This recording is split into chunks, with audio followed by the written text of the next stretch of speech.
Welcome to my YouTube channel. আমার YouTube channel S tutorial home. যারা এখনও পর্যন্ত আমার ইউটিউব চ্যানেলটিকে সাবস্ক্রাইব করেনি অবশ্যই ইউটিউব চ্যানেলটিকে সাবস্ক্রাইব করবে। আর আজকের ভিডিওটি দেখার পর যদি ভালো লেগে থাকে অবশ্যই লাইক কমেন্টস এবং বেশি বেশি করে শেয়ার করুন। আজকের আলোচনা ক্লাস 12 ফোর্থ সেমিস্টার ইতিহাস সিলেবাস নিয়ে আলোচনা করব। তাহলে আজকের আলোচনা ক্লাস 12 অর্থাৎ দ্বাদশ শ্রেণীর ফোর্থ সেমিস্টার ইতিহাস সিলেবাস নিয়ে আলোচনা করব। ঠিক আছে, তোমরা খাতা কলম নিয়ে বসো, আর আমি যে সিলেবাসটা বলবো ইতিহাসের খাতায় লিখে নাও। এইভাবে তোমাদের পড়তে হবে। পরবর্তী ভিডিওতে আমি ইতিহাসের সাজেশন, রাষ্ট্রবিজ্ঞানের সাজেশন, দর্শনের সাজেশন, সোশিওলজি সাজেশন আমি পরবর্তী ভিডিওতে আলোচনা করব। তাহলে আজকের ভিডিওতে আলোচনার বিষয় ক্লাস 12 অর্থাৎ দ্বাদশ শ্রেণীর ফোর্থ সেমিস্টার ইতিহাস হিস্ট্রি সিলেবাস নিয়ে আলোচনা করব। তোমার সিলেবাসটা লিখে নাও, ঠিক আছে। আর পরবর্তী ভিডিওতে অবশ্যই পাবে ক্লাস 12 অর্থাৎ দ্বাদশ শ্রেণীর ফোর্থ সেমিস্টার বাংলা, ইতিহাস, রাষ্ট্রবিজ্ঞান, দর্শন, সোশিওলজি অর্থাৎ সমাজতত্ত্ব বা সমাজবিদ্যা এই বিষয়ের উপর সাজেশন আমি পরের ভিডিওতে দিয়ে দেবো, একটা একটা করে দিয়ে দেবো, ঠিক আছে। এর জন্য একটা কাজ করতে হবে, অবশ্যই ইউটিউব চ্যানেলটিকে তোমরা সাবস্ক্রাইব করবে। শুধু ভিডিও দেখছো সাবস্ক্রাইব করছো না, তাহলে তো সব ভিডিও দেখতে পাবে না। এই জন্য বলছি সাবস্ক্রাইব করো। তাহলে বলছি তোমরা লিখে নাও ইতিহাস। তাহলে খাতায় লিখে নাও ক্লাস 12 অবলিক দিয়ে লেখো দ্বাদশ শ্রেণী, মিডিলে লেখো ফোর্থ সেমিস্টার 4 মানে ফোর্থ সেমিস্টার। তারপর নিচে লেখো সিলেবাস 2026 অর্থাৎ 2026 পরীক্ষাটা দিবে, ঠিক আছে। সিলেবাস লিখতে পারো বা 2025 লিখলেও হবে। 2025 এখন থেকে পড়বে তোমরা 2025-26, ঠিক আছে। তাহলে ইউনিট 3 দেখো, ইউনিট থ্রির যে প্রথম নামটা, শিরোনাম টাইটেলটার নাম হচ্ছে বিদ্রোহ ও ব্রিটিশ রাজ। বিদ্রোহ, তাহলে কী লিখবে কি বললাম, লেখো ক্লাস 12 অবলিক দিয়ে দ্বাদশ শ্রেণী সেমিস্টার 4 সিলেবাস। কি সিলেবাস? ইতিহাস অর্থাৎ হিস্ট্রি সিলেবাস। তারপর লেখো ইউনিট 3 থেকে শুরু। ইউনিট থ্রি লিখে একটু হাইফেন দিয়ে লেখো বিদ্রোহ ও ব্রিটিশ রাজ লিখে এর ভিতরে যে চ্যাপ্টারটা রয়েছে বিদ্রোহ ও ব্রিটিশ রাজ, এর ভিতরে যে অধ্যায়টা রয়েছে দেখো চ্যাপ্টার নাম্বার 1 বা অধ্যায় 1 লিখে লেখো 1857 এর মহাবিদ্রোহ। এই 1857 এর যে মহাবিদ্রোহ, এই মহাবিদ্রোহ সম্পর্কে পড়তে হবে বিদ্রোহ ও ব্রিটিশ রাজ এই ইউনিটে, অর্থাৎ ইউনিট নাম্বার 3 লেখো ইউনিট নাম্বার 3 বিদ্রোহ ও ব্রিটিশ রাজ লিখে আন্ডারলাইন করে দাও। আন্ডারলাইন করে নিচে লেখো অধ্যায় নাম্বার 1 লিখে লেখো 1857 এর মহাবিদ্রোহ গেল।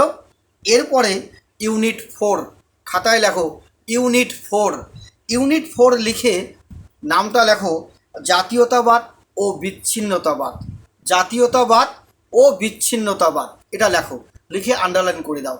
জাতীয়তাবাদ ও বিচ্ছিন্নতাবাদ লিখে আন্ডারলাইন করে দাও, দিলে এরপরে এই ইউনিট 4-এ আবার 4টা চ্যাপ্টার রয়েছে, অর্থাৎ 4টা অধ্যায় রয়েছে। ইউনিট 4-এ 4টা অধ্যায় রয়েছে। কটা অধ্যায়? 4টা টপিক রয়েছে। 4টা টপিক সম্পর্কে পড়তে হবে। কি? অধ্যায় 1 আলিগড়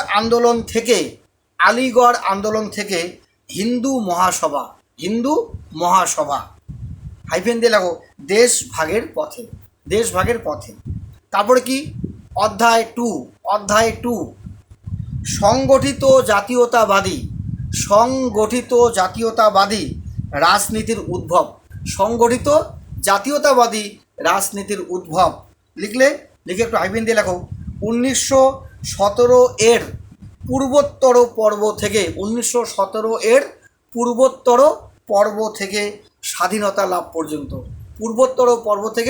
স্বাধীনতা লাভ পর্যন্ত গেল। এরপরে লেখো অধ্যায় তাহলে কি অধ্যায় 1, অধ্যায় 2, অধ্যায় এবার হবে 3, অর্থাৎ চ্যাপ্টার 3, অধ্যায় 3। অধ্যায় 3 লিখে হাইফেন দাও, দিয়ে লেখো ভারতের ওপর প্রথম বিশ্বযুদ্ধের প্রভাব। ভারতের ওপর, খাতায় লেখো ভারতের ওপর প্রথম বিশ্বযুদ্ধের প্রভাব লিখলে এরপরে অধ্যায় 4, অধ্যায় 4 দিয়ে লেখো স্বাধীনতার পূর্বভাস। অধ্যায় 4 স্বাধীনতার পূর্বভাস লিখলে তাহলে কি বুঝলে যে ইউনিট 3তে একটা টপিক, ইউনিট 3তে একটা টপিক, ইউনিট 4-এ 4টা টপিক, ইউনিট 4-এ 4টা টপিক।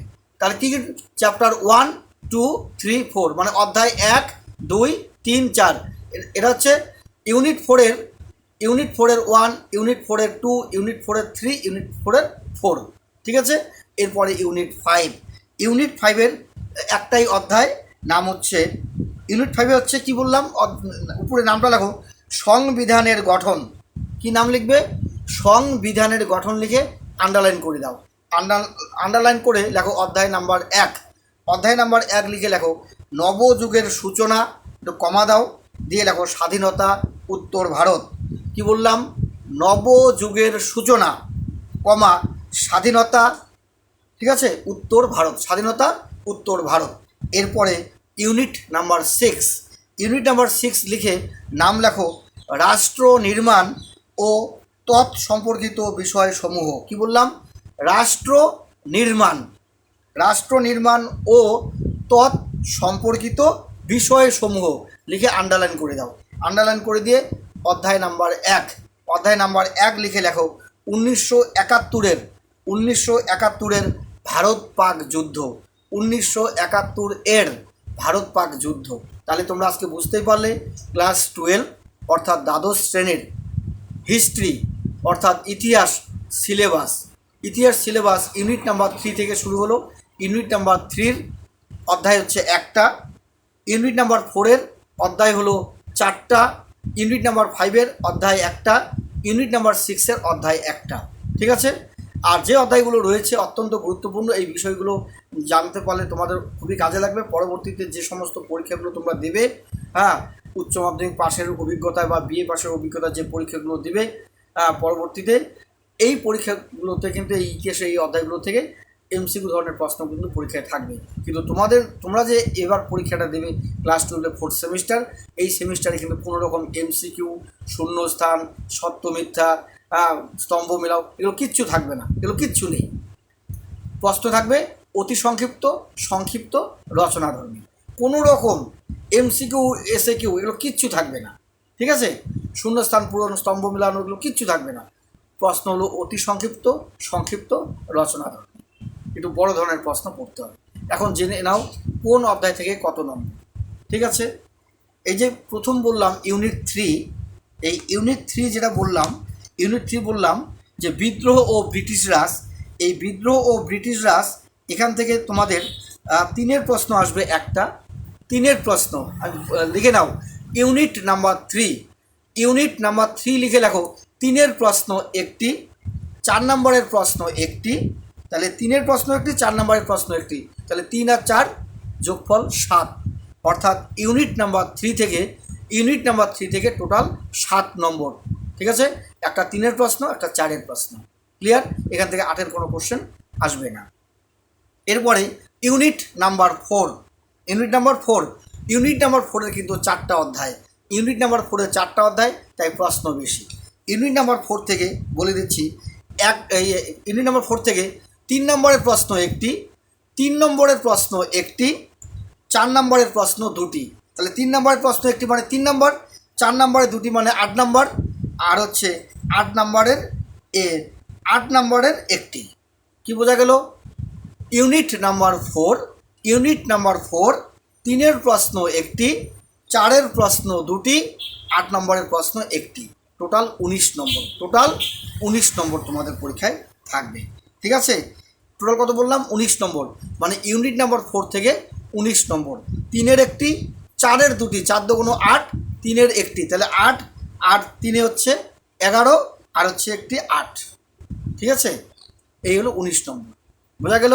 তাহলে ইউনিট নাম্বার 3 থেকে 3-এর একটি ইউনিট নাম্বার 3 1 গুণন 3 সমান সমান 3, 1 গুণন 4 সমান সমান 4, তাহলে 4 3 যোগফল 7। আর ইউনিট নাম্বার 4 থেকে 1 গুণন 3 সমান সমান 3, 2 গুণন 4 সমান সমান 8, আর 1 গুণন 8 সমান সমান 8। তার মানে টোটাল হচ্ছে 3-এর একটি, 4-এর দুটি, 4-এর দুটি হলো 8, 3-এর একটি 3, তাহলে 4 8 আর 3 হচ্ছে 11, আর 8 নম্বরের একটি। 8 নম্বরের একটি সরাসরি 8 নম্বরও আসতে পারে, কিংবা 5 যোগ 3 বা 3 যোগ 5 এইভাবেও আসতে পারে। ঠিক আছে, এরপরে আমরা ইউনিট নাম্বার যে 5 আছে ইউনিট নাম্বার 5-এ যাব। ইউনিট নাম্বার 5-এর 3 নম্বরের প্রশ্ন থাকবে একটি, 3 নম্বরের প্রশ্ন একটি, 4 নম্বরের প্রশ্ন একটি, 4 নম্বরের প্রশ্ন একটি, 3 নম্বরের প্রশ্ন একটি 3 নম্বর, 4 নম্বরের প্রশ্ন একটি 4 নম্বর, তাহলে 4 আর 3 7 গেল। এরপরে ইউনিট নাম্বার 6 থেকেও 3 নম্বরের প্রশ্ন একটি, 4 নম্বরের প্রশ্ন একটি, এই ইউনিট নাম্বার 6 থেকেও 7 বোঝা গেল। তাহলে কি বললাম আরও মিলিয়ে নাও। ইউনিট নাম্বার 1 3-এর প্রশ্ন একটি, 4-এর প্রশ্ন একটি সমান সমান 7। ইউনিট নাম্বার 4 3-এর প্রশ্ন একটি, 4-এর প্রশ্ন দুটি, 8-এর প্রশ্ন একটি। ইউনিট নাম্বার 5 3-এর প্রশ্ন একটি, 4-এর প্রশ্ন একটি। ইউনিট নাম্বার 6 3-এর প্রশ্ন একটি, 4-এর প্রশ্ন একটি। ঠিক আছে, তাহলে ইউনিট নাম্বার 1 থেকে টোটাল নাম্বার 7, ইউনিট নাম্বার 5 থেকেও 7, ইউনিট নাম্বার 6 থেকেও 7, শুধু ইউনিট নাম্বার 4 থেকে 19 নম্বর বেশি করে পড়তে হবে। এবং বিষয়গুলো খুব অত্যন্ত গুরুত্বপূর্ণ। আমি পরের ভিডিওতে সাজেশন দেব, যে প্রশ্নগুলো আমি বলবো সেগুলোই পরীক্ষায় তোমরা কমন পাবে। তার জন্য কিন্তু একটা কাজ করতে হবে, অবশ্যই ইউটিউব চ্যানেলটিকে সাবস্ক্রাইব করবে। আমি পরবর্তী ভিডিওগুলোতে ক্লাস 12 অর্থাৎ দ্বাদশ শ্রেণীর 4th সেমিস্টার 4 বাংলা, ইতিহাস, রাষ্ট্রবিজ্ঞান, ফিলোসফি, সোশিওলজি আমি সাজেশন দেব। বিভিন্ন প্রশ্ন আমি দেব অধ্যায় ধরে ধরে, কোন অধ্যায় থেকে কত নম্বর প্রশ্ন থাকবে সেগুলো তো আমি বলে দিচ্ছি এখন। পরবর্তীতে আমি সাজেশন দেবো, সেই প্রশ্নগুলো পড়ে তোমরা পরীক্ষা দেবে। আশা করি সব তোমরা কমন পাবে। তাহলে আজকের ভিডিওটি যদি ভালো লেগে থাকে অবশ্যই লাইক করবে, কমেন্টস করবে এবং বেশি বেশি করে শেয়ার করবে। আর অবশ্যই ইউটিউব চ্যানেলটিকে তোমরা সাবস্ক্রাইব করবে। আজকে এতটুকু রাখছি।